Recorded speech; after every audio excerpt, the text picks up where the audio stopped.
Hello guys, welcome to or back to my channel. My name is Aubrey if you're new here. If you are new, thank you so much for watching. Please subscribe if you haven't. What the heck is on my camera? Please subscribe if you haven't and follow me on Instagram. I always link it down below, but I'll leave my name on the screen. It's Daily Aubrey. If you want to follow me on TikTok, daily_Aubrey. I post on there every day. So I just got back from our Europe trip. We spent a week in Italy and Paris, and I wanted to do a few videos to give a little bit of information, itinerary, what I wore, what we did, because right before the trip and planning the trip, I did watch some YouTube videos. I took to social media to try to find out some of my questions, so I thought this could be helpful. I wrote a little list. So let's talk about our itinerary. Where do you fly in? How do you book? All that stuff. I love Expedia. People use their different services, booking.com. I also have the app Hopper. I find that really great because it kind of shows you different flights, the cheapest flights, all in one app, and you can watch them. I always am looking on Hopper for different flights. We found the cheapest flight that worked was through Air Portugal, and we flew from Newark to Naples. So to get to the Amalfi Coast, you have to fly into Naples and then go from Naples to wherever you're staying. It was a little bit of a struggle, this flight, I'm not gonna lie. Me and my boyfriend Dan ended up checking bags. My family had heard all the stuff about losing bags. They got scared and they did not check bags. So they got to go right through. My whole family has pre-check. We have global entry, so we thought it'd be really easy. It took an hour to check the bag, so that was some time, and they were really strict about what can go on the plane. So showing in the airports, they have all those little things where you can put your bag in to see if it fits, and it looked so small. So it was there's no way my family is going to be able to check these bags, but they had already gone. So we stand in this line, we check this bag, and when we get up to the counter, we see that there's a requirement to weigh your personal item to see if it doesn't go over a certain weight. So the backpack that you brought, or the duffel bag, they were gonna weigh it, and so we were nervous. So we ended up having to move around some things. We made the weight, we checked in our bags, and we went to security. That took about an hour. It didn't take that long, so it was fine, but we were where's the pre-check? You get a little pass when you go through it saying that you don't have to take off your shoes, and that was it. So pre-check really didn't even exist. So we get through, we find my parents at the gate, and we're telling them all about how you're gonna have to weigh your bag, how these personal bags that they thought they were gonna bring on were not gonna fit. They're making announcements over the speakerphone saying you need to come and check your bag because they're not gonna fit, come check it at the gate. And a lot of people are going up. We had told my parents go up, but also a lot of people were not. So being the snoops that we are, I'm nervous for all these people with these huge personal carry-ons, and I'm they're gonna get yelled at when we get on the flight. So we were doing all the right things. We ended up getting screwed for it. So my whole family ended up checking their bag at the gate, free of charge, which was good. But we all ended up having to wait around for the bag at the end.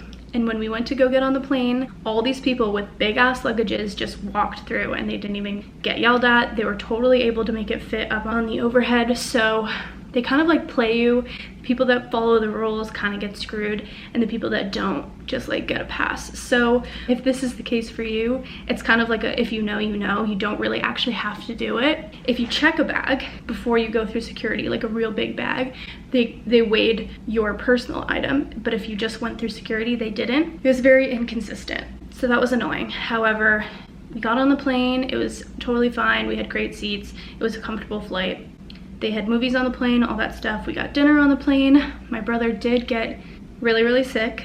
He thinks it's from the chicken that he ordered. I got the pasta. The pasta was really good, low-key. But he did get really sick, but my mom and a few of my other family members also got the chicken and didn't get sick. So we flew to Lisbon. Super nice airport in Lisbon, by the way.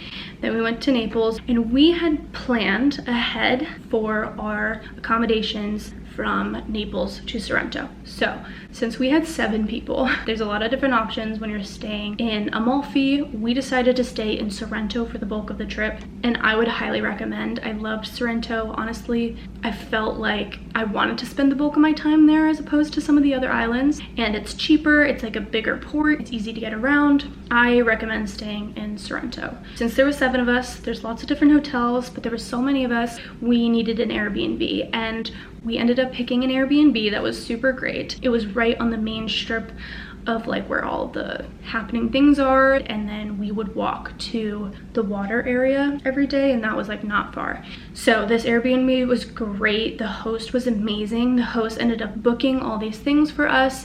There's these two brothers, like Giuseppe and something like this, two Italian brothers that own like most of the Airbnbs in Sorrento, and they're super great with helping find where to go, how to do everything and stuff like that. So if you're staying in a hotel, you have the concierge. I always like to email the concierge to try to get my accommodations, or if you have an Airbnb, see if your Airbnb host will help you out because they know the area better than you. So since there was 7 of us, we ended up booking this big ass bus. We did not need this big of a bus, but it's fine. We had the Airbnb guy set it up. So when we landed in Sorrento, went on Wi-Fi, went on WhatsApp, the guy was already waiting for us. So easy. There's also taxi lines. It's very easily accessible outside of the airport, so don't worry if you don't want to like book a whole bus. But the trip from Naples to Sorrento, it said it would take about an hour. I don't know what was going on. There was like traffic, and it ended up taking us like 2 hours. So plan accordingly. We ended up changing the time we were going to get picked up to go back to Naples to make a flight because we knew it wasn't going to take an hour. Took about 2 hours on this bus, but it was a very comfortable ride. It's a really beautiful ride through Naples. You need to take a car, a bus, things like that. Car usually is about like 70 euros, I think I was quoted. We got a big ass bus, so we ended up paying like 100 and something. I think this bus fit like 15 people. We kind of overdid it, but it's fine. We got to Sorrento. We met up with the person who showed us the Airbnb. Again, it was right on the strip. She showed us around, gave us the keys. It was beautiful. They actually had 2 apartments that can be rented separately, and they're attached by this common area, or this like door area, this mudroom area. And since we had so many people, they rent them separately or they rent it as a unit. Honestly, the price of the Airbnb was so good. If you do have more than like 2 hotel rooms needed, I swear, get an Airbnb. It was like triple the price to get 2 hotel rooms as opposed to this Airbnb that slept so many people. I'll leave the link to the Airbnb down below. The first day we got there, dropped our stuff. We had some time before a dinner reservation that I had the Airbnb guy make, and we ended up walking around, finding a little place called Monalissa for lunch. And then you can just walk everywhere. There's shopping everywhere, all over the streets. Some big things to get in Sorrento that they sell at like every vendor is just everything lemon. Lemoncello, lemon ceramic, printed dresses, like lemon soaps. The soaps are amazing, and they all kind of sell the same stuff, and there's like a discrepancy of like 1 or 2 euros at each place. So just like look around. It was a very accessible city, so that's why I loved Sorrento. Then we came back to our Airbnb. I had our Airbnb host book us reservations at this famous place in Sorrento called this.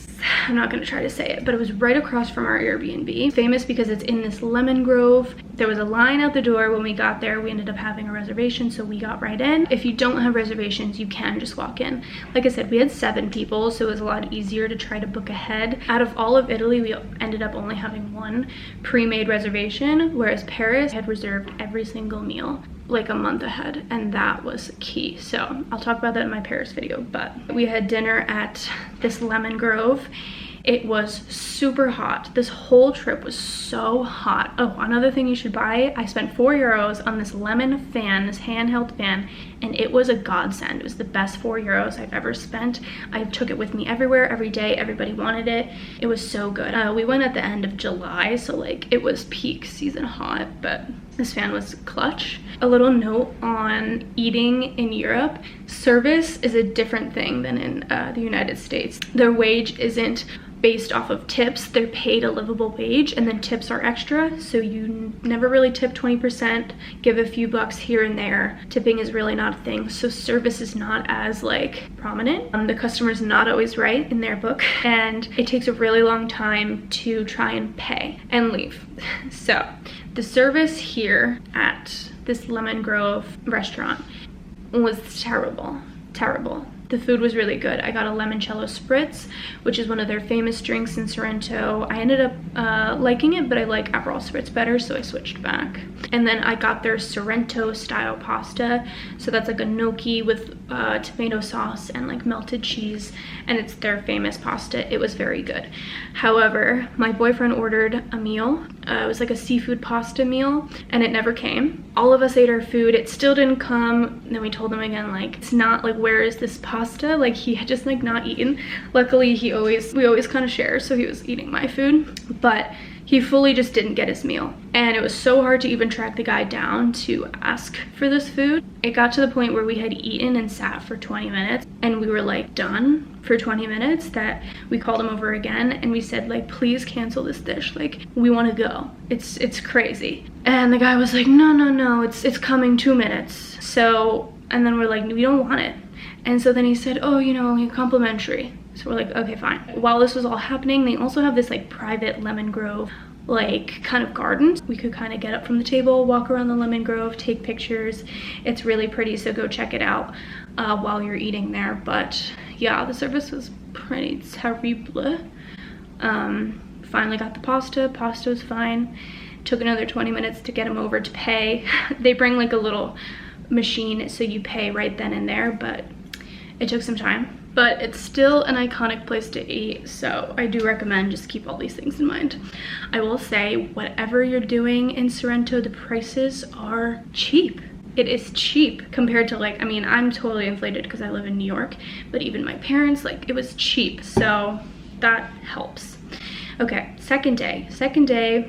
We planned to stay in Sorrento, and I had looked up at night, where do you go swimming? What do you do? So Sorrento is like big on a cliff. Most of the Amalfi Coast is, so it's not like sandy big beach. It's more like beach clubs, cliff type area, rock beaches, but it's still really, really cool. So Sorrento has a bunch of beach clubs that are on this one cliff area, but Sorrento is like a cliff like this, and then the beach clubs are down here, as opposed to like Positano is like this long cliff down, and like the beach is here, but all this is like shops and walking and stuff like that. Sorrento, you walk to the edge of this cliff, and there's a big walkway down that goes like this, which is free, or there's a built-in lift, an elevator built in that you can pay €1 to go down and up. So we ended up using the lift like twice out of all the times that we went and walked down this cliff, because this is also where the ferry is. We would walk down it, and then at the end of the day we'd pay the €1 each. It's €1 per person to take this lift. You like wait in line, pay this guy, and then you just like get in the lift, and it takes 2 seconds and it brings you right up to the top. They opened at like 10. We did not make prior reservations. I tried to do it online, I couldn't figure it out. And there was 7 of us, so I tried to get everybody out the door, but took a little bit. We ended up showing up an hour after everything was open. We wanted to go to this one beach club called Lionelli's because I had just looked it up, heard that it was good. They're all right next to each other. Walked up to the guy standing out front. I said, we have 7, and he said no. And I said, nothing? He said no. I said, what if we like break, you know, split part? No. He goes, try them. So we went to the next beach club over, like 5 steps away, and it was called Marameo. She was very nice. She was trying to help. They were radioing this guy, like, where do you want to go? Because they have a pier seat, and we learned a little bit later that they have different tiers of these seats, so we kind of got screwed, but whatever. We said, yeah, we want to be on the pier. So they have these pier seats, then they have these other seats like on the pier, but it's not a lounger, it's not like padded, but it's basically the same thing, and it's a little bit less. I think the full padded seats that we got were like €30 per person, and the other one is like 15. So if you don't want the padded experience, like, don't need to, just pay for the regular one. And then they had chairs like in the little beach cove, which was like very small little patch of sand. So we were like, what if we split up? And they finally said yes, so we snuck right in, and we were super lucky. We took like the last 7 ones. We said we split up, but we ended up like it was right next to each other. So I don't know what their definition of split up was, but it was right next to each other. We also didn't have towels because we just like didn't plan, and our Airbnb person did not have towels for us. So we had to pay like €5 per towel. We got a few towels, but you can stay there the whole day. And it's this beach club. There's access to the water. Each beach club has a little something different. So they have like floating chairs or like paddle boards or all these things, and you spend the day there. And it was amazing. It was such a nice day. Ended up ordering lunch, which was like a little bit more expensive, but still really good prices. You can order drinks. They have people coming around. It's like a beach club, you know? And then they have just like steps right into the water. The water was beautiful, and it was so hot, so it was great to be in the water. And it's honestly like very salty, so it's easy to float because it's not like you can touch the ground. And then the one we had these like floatable chairs that we went and sat on. We spent the day there. It was lovely. I wish we got to do more of that because that was my favorite day. Tips: make a reservation and get there early. By the time we were leaving, people were coming in. They had 2 people. They could always fit 2 people in. So if you have 2, no worries. If you have 7, you're screwed, okay? Make a reservation or get there right on time. We also ended up going on it was a Saturday. So the second night we ended up walking to find a place for dinner. We walked right in, and it was called Ristorante Fuoro. Cute, had big tables. I got another pasta, and it was a fine place for dinner. Every night, sometimes during the day, we would get gelato, and I found that our favorite place was this place, Bougainvillea. I don't know what it was called, but it was this huge pop-in place. They had a million different flavors. My favorite was the Nutella and the Kinder bar, the Bueno, the like white chocolate, and it's like $3 every day for like this big delicious ice cream gelato. That was like highlight of the trip. Day 3, we took a boat day around Capri. We were staying in Sorrento, but we wanted to see all the hot spots.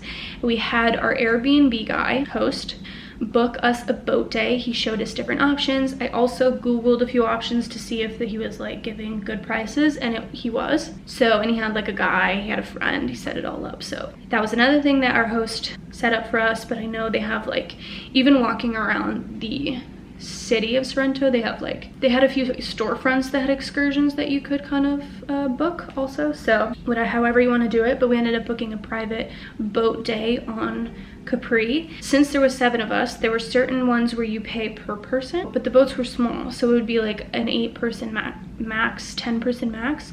So we just booked the whole boat. It was a great day. He took us for the whole day. We were on WhatsApp. We met at this restaurant, which is down at the port, which is next to the beach clubs with the ferry and all the boats. Very easy to get to. Also, I didn't have Wi-Fi. Some people use the like $10 a day thing. I would just look up where we were going, take a screenshot, and I could just follow along using like a map. That's how I got around, but very easy to find the ferry/port. We met at a restaurant. The guy came and picked us up. Again, boiling hot. I'm standing with my fan. We got some waters, but he also did bring waters and stuff like that. So he picked us up. We got on his boat and he took us around for the day. We went around Capri into all the different caves. He picked a lunch spot for us, and he called and made a reservation, and it ended up being the best spot ever. I highly recommend. So the place we ended up eating was called I'm gonna put it here, Le Scogilo. I don't know, but he was able to just park the little boat in the water island, Capri. We sat, had an incredible lunch, amazing Aperol spritz, beautiful, the water's right there. It was the best lunch ever. I highly recommend that place. And then we ended up taking a bus to Capri Center. The bus is a bit of a pain. You have to buy a ticket. You needed a mask, which we didn't have because we had never needed it for this whole trip. We were luckily able to go buy a mask at the guy running the public toilet, and you pay 50 cents for a mask. So we bought a bunch of masks, made it in time for the bus. You wait in this like, it almost looks like what they put the cattle in, waiting for this bus. This bus was so hot. It was terrible, honestly. If I had it my way, we would have just stayed by the water. We went on a Sunday. It was super busy. It was so hot. and we ended up only having like 20 minutes in Capri Center to walk around. We didn't even feel like shopping. Because of that, we had to cut the swimming time short, and that's like my favorite. So I would have nixed that looking back, but I know Capri is really great to walk around. It was the busiest I've ever seen. We couldn't walk, we couldn't move. We spent 20 minutes looking around, and then we said, let's get back on the bus and get back down. So we went back down, got back on the boat, and then took the boat out again, went through the big rock formations. Capri is really great to see by water, so I definitely recommend doing like the boat day for Capri. That was Capri. We came back to Sorrento for dinner. We ended up going to Frankie's Pizza, and it was so good. So this place, actually, the people who owned it are actually English, like British. So we were like, is this gonna be good? But it was incredible. The way that you wait for tables in Sorrento, Italy, I find a little bit odd. You basically wait in a line outside, and they just take you by party. So you don't like put your name in and wait and then get called. You wait in a line and you get called by party. So we got in this line, and there was 7 of us, so we were like worried, but we ended up being first in line, and they got us in. We waited for like probably 40 minutes, but it was so good. It was so worth it. You have to go there. The best pizza was the cream. It was like corn bechamel, amazing pizza, super good. Ended up being, I think, the best meal of the trip, other than lunch at Capri. That was the 3rd day. 4th day, we wanted to go to Positano, right in that port where all the boats go, and there's this big area where you buy tickets. It's very easy to see, and there's a bunch of different lines that say different things where you want to go: Amalfi, Positano, Capri, a mixture of both. And we were super confused. The lines were long, so we split up into a few different lines. Turns out you can get different things at each line. I mean, you can get kind of the same things in different lines, even though they don't really like tell you that. The ferry's like €2 each. It's super easy, but there weren't a lot of times. I thought it would be like every 20 minutes, but it definitely was not. We did get up like kind of early to get there and just do Positano for the day. And when you buy a ticket, you buy a return ticket. So it was either like, okay, we're leaving at 9, you're getting back at 5, or you're getting back at 7. Which one do you want to do? So we did the like 5. You then walk all the way down to find your gate, your port, wait in this huge line. Again, it was super hot, but all these things are quite easy. It's just like hot. You wait in your line, you get on the ferry. We went inside the ferry because we were all burning in the sun. You can buy water, you can buy treats on the ferry, so that works out. The water bottles are like €1. So we bought waters. It's about an hour, and it's a fine ferry. The ferry is a good way to go. We get out. It's like right in the main area, the Spaggia Grande, the like main area where the beach is. The shopping is like right up. It's very easy to navigate. However, we decided we didn't want to do like a full beach day again where you buy beach tickets and chairs and stuff like that. So we went to walk around for most of the day. For lunch, I had it in my head that I wanted to go to Chez Black. Big, popular lunch place right by the beach. They have a lot of tables. They don't open till like 12 or 1, I think. So I had tried to email and set up a reservation. I did it too late, but it is an option. Go on their website. It gives you an email, and just email them if you want to have a reservation. We ended up getting super lucky because by the time we walked up to them, someone with a table of 8 hadn't shown up, and so we were able to sneak right in. So we got so lucky. But if not, if you have a smaller table, you can walk right up. If you have a bigger table, make a reservation. So we walked around for the day, went shopping, and then went to the free side of the Spaggia Grande, which was very small, but it is free. The rocks were burning hot. You need to wear shoes, like you need to. We bought little towels in the town.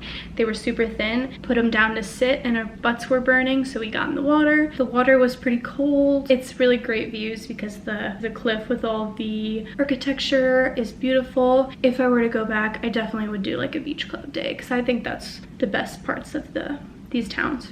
We took the ferry back. You meet right by the main area of the Spaggia Grande, so it's all right there, and that took about an hour. We were exhausted. Then me and Dan for our last night went for drinks at the Excelsior Vittoria hotel, a beautiful hotel. A few hotels that I liked, I will link down below. We didn't end up staying there, but I did do some diligence on them, so I can link them. This one is stunning. You have to go for drinks. We called our host of our Airbnb to make a reservation, but we ended up making it for the wrong day. So we just showed up. They didn't even ask for our reservation. They were just like, sit right here. We went there for sunset. It was super beautiful. I got this drink that ended up being like in a tiki glass, but it was the fun tequila drink, so it was super good. They give you olives and things like that. They do have a 25 euro per person minimum for drinks, but the drinks are like 20 euros. So get a drink and then like a juice and you should be fine. And yeah, we went to dinner at this steakhouse. Actually, I ended up just getting pasta. What I mean by like cheap, I think one person got steak, we all got like pastas, appetizer, drinks, and the dinner for 7 was like 130 euros, so like $130, because it's like 1-to-1 right now. So that's what I mean by like good price. We got gelato at our favorite spot that night, as we did every night. Another really popular gelato spot was Raki, R-A-K-I. We went there once, and it's more like artisan type. They have like fig and olive oil and like things like that. And I tried their hazelnut one, and it wasn't as good as the Bougainvillea or whatever. We would also get coffees in the morning at different cafes. They only do like hot coffee, so I would get like a cappuccino or an espresso sometimes. Their espresso and their coffee is so good.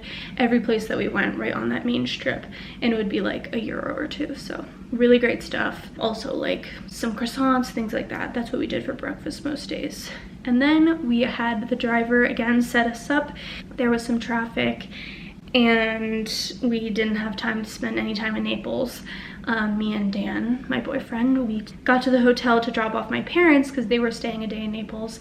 There were taxis right there. We hailed a taxi and we went to the airport and we went right to Paris. So that was our Amalfi Coast itinerary. I hope I explained everything well. And if you have any more questions, feel free to DM me on Instagram. I love answering questions about anything about the trip or anything in general. Follow me there, subscribe here, it helps me out so much, and on TikTok, daily_Aubrey, and I'll see you in my next one.